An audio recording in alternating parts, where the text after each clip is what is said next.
Hey, what's up everybody? Anthony here with the Silver Screen Analysis, and today we're talking about the new romantic dramedy starring Nick Robinson called Love, Simon.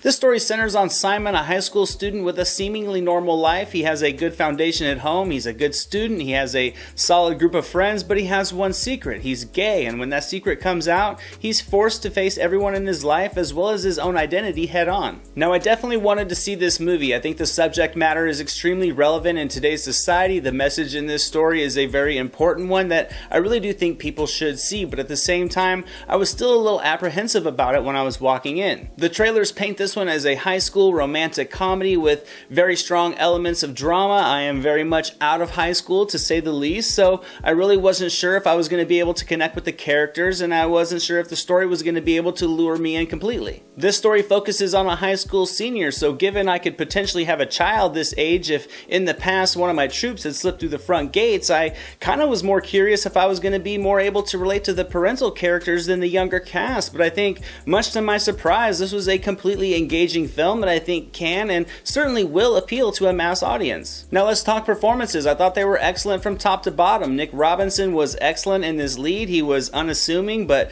very naturally charming, and the layers of the personality in this character were captured very effectively through his performance. I was really able to invest in his character and understand his feelings, his fears, and the daily pressure he felt in not being able to be honest with the world about who he was, and I thought Robinson really captured all of this perfectly with a subtle energy that showed he really knew who this character was. I thought the rest of the younger cast members were all fantastic as well. They all brought depth to their roles. They really did give their characters a natural energy. They also have a really strong chemistry with one another that really felt believable. They felt like normal kids without all the overblown personalities that we often see in movies these days. And the adult cast was solid as well. Josh Duhamel and Jennifer Gardner pumped some life and emotion into some routine character types, and they really pulled off feeling like modern parents. There was also a nice collection of side characters that really did add some moments of hilarity at the right times with their comedic delivery. So overall, I thought everybody did a great job. Now let's dive into the story. I thought it was extremely well structured. It was able to effectively capture the weight of the subject matter and explore it with the full emotional impact without ever feeling melodramatic. It had a focus on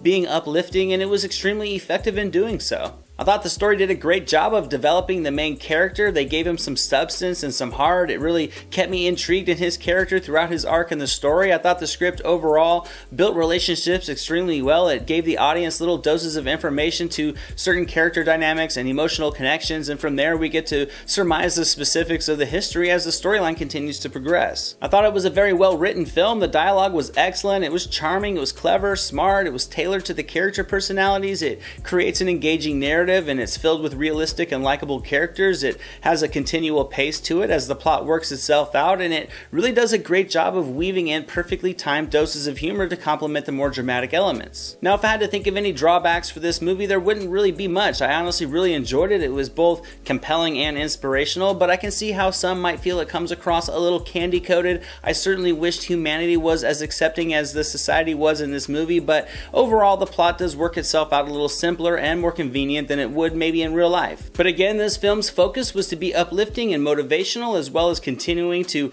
open that door to a normal reality that many short-sighted people have yet to realize and accept. And overall, I thought the film was extremely well done, so I'm going to give Love, Simon 95% on the entertainment meter. It's a heartwarming love story with characters you can really care about. I think being able to fall in love and share that love with the world and being able to express who you are as a person are two of the most special things we can have in this world, and by being ignorant and unaccepting to people that are different from you in any way, all you are doing is preventing people from being able to experience that, and life is too short already. And that's it for today, guys. I definitely recommend checking this film out. I hope you enjoyed this review. If you did, don't forget to give it a thumbs up. If you haven't already, make sure to hit that subscribe button and that little bell notification so you can come back next time. You can also find me on Twitter at YourCinemaGuy or over at SilverScreenAnalysis.com for all kinds of movie-related content over there. Thank you for watching as always, guys. I definitely appreciate it. I'm Anthony, this is the Silver Screen Analysis, and I'll see you at the movies.